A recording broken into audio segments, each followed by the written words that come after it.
Thank you so much.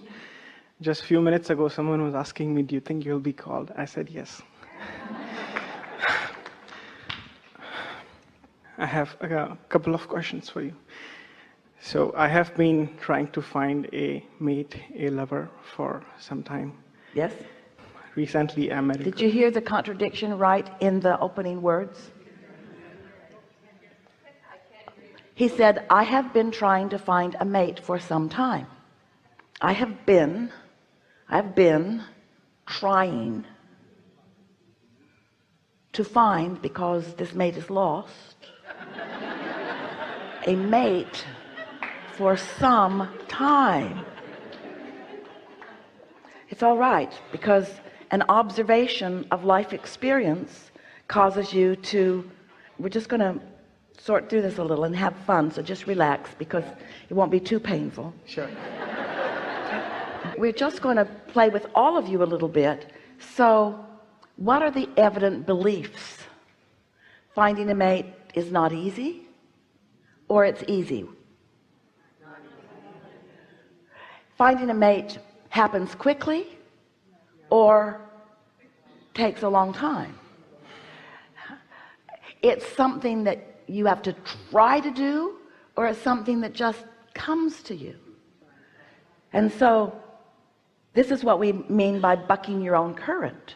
You have beliefs that are working against you, and we know Esther argued for what you are experiencing. She would say, well, of course that's what he believes. He's been trying to find the missing mate for a long time. What do you want from him, Abraham? And we say, we just want you to understand, you can't get there from there, because every step forward you take, your mate just keeps moving. I'm trying to find you, I'm trying to find you, I'm trying to find you. It has been like that for some time.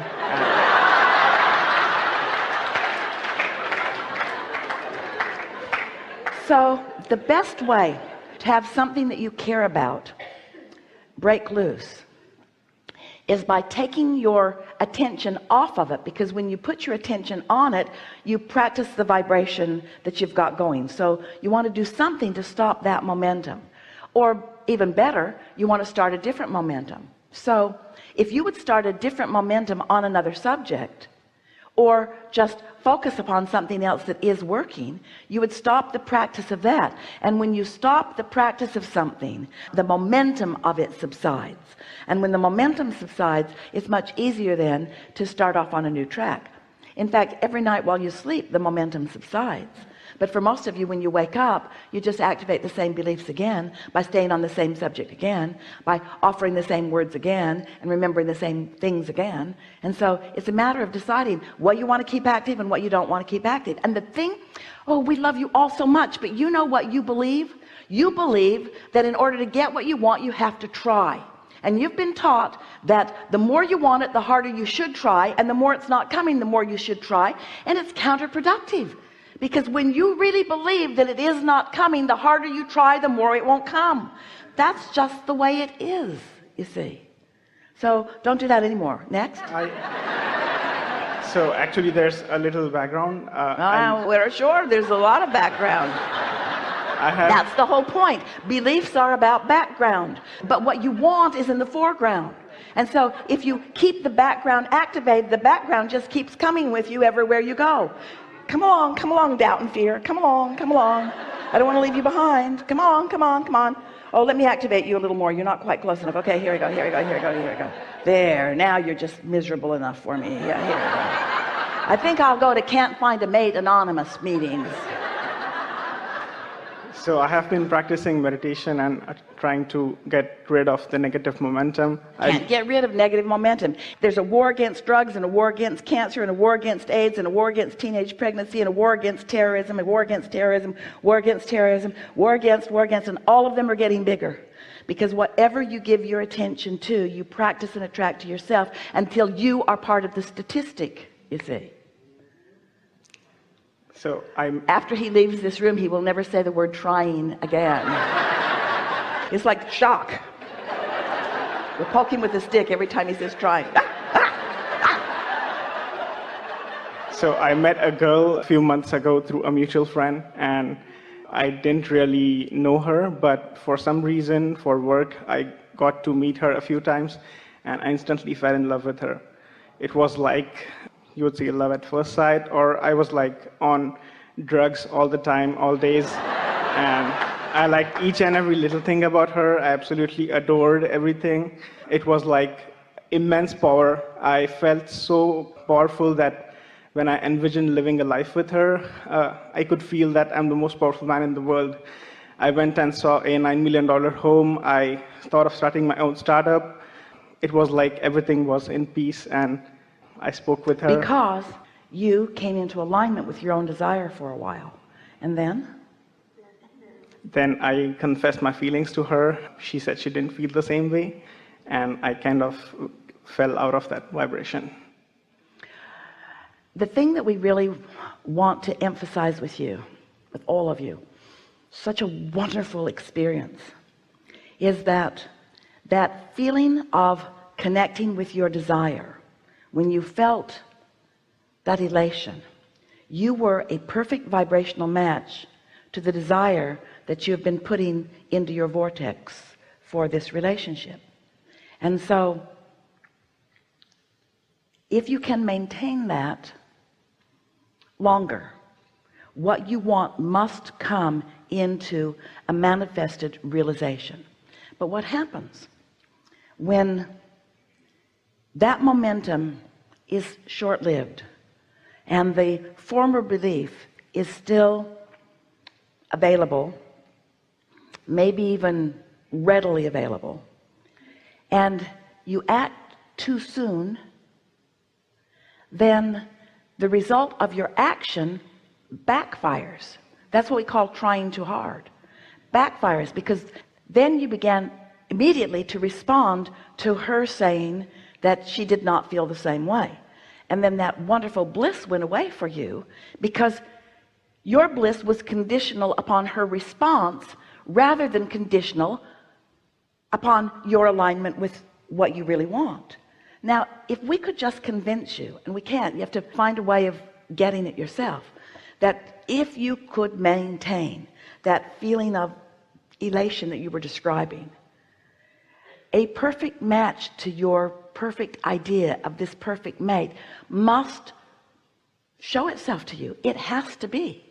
But everything that you have just described here is exactly what goes with most people about most things. They want something because they don't have it, and the more they don't have it, the more they really, really want it. And then they move into action before the action is really inspired. It would be like putting the seed of corn into the ground, knowing that it's going to grow if it's nurtured, knowing that it's going to be something really good to eat in time, but instead going out there about a week later and looking for it, and then just digging it up, and then saying, oh, you're not what I expected, because you did not allow the gestation, you did not allow the universal forces, you did not allow yourself, because you see, it's really you that ripens, it's really you that readies yourself. Well, I can't really put back that corn seed, can I? I can't really go back to her again now. We haven't spoken more than 10 words after that. So what? So what? Out of every bit of contrast comes wonderful clarity, and comes a new bounce, and comes a new intention. And so, for one thing, the intention is, I am so delighted at the idea of someone feeling about me the way I feel about them. In fact, nothing less than that will do. Nothing less than that will do. Won't it be wonderful when someone else gets to hold me as their object of attention and feel that way about me? How good that will be for them, because oh boy, it was so good for me. How much I appreciate this wonderful girl, that she stood as my object of attention for so many pleasurable thoughts that I offered. And just because her response is not what I wanted right now, it doesn't mean that I cannot continue to hold her or someone else as my object of attention. Clarification, clarification, clarification. Clarification not only about what you want, which may already be clarified, we're not quibbling with that at all.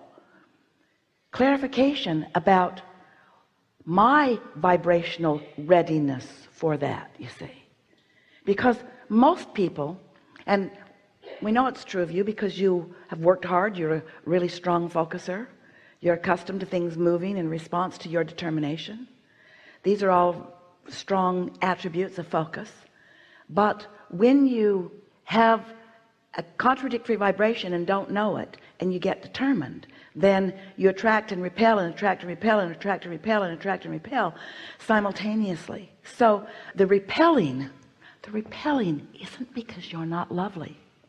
The repelling is because your vibration insisted that it be there. It's vibrational repelling. This is not an indictment on who you are. This is not because you are flawed and will not find the perfect mate. You will. You are. Your vortex always has, already has. The repelling is because of the vibrational tug of war that you've got going on. That's all. And when you stop that, oh, there will be no repelling, you see. But the tendency, when you don't really understand the laws of the universe, is to assume, oh, something must be wrong with me.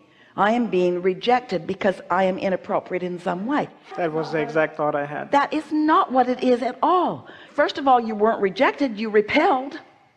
Say to her in your mind, it doesn't surprise me that you could not come to me because I was pushing you away as strong as I was trying to call you to me. I called and pushed, I called and pushed, I called and pushed, and apparently my pushing was better than my calling, because off you went. But it's all me, it's all me, it's all me, it's all me, it's all me, it's all me, you see. If we could get you to see what we see, you'd never worry about this again, ever. If we could fast forward down the road just a little bit, and you could see what comes as a result of this contrast and the clarifying thought processes that you offer, you'd be feeling pretty good right now.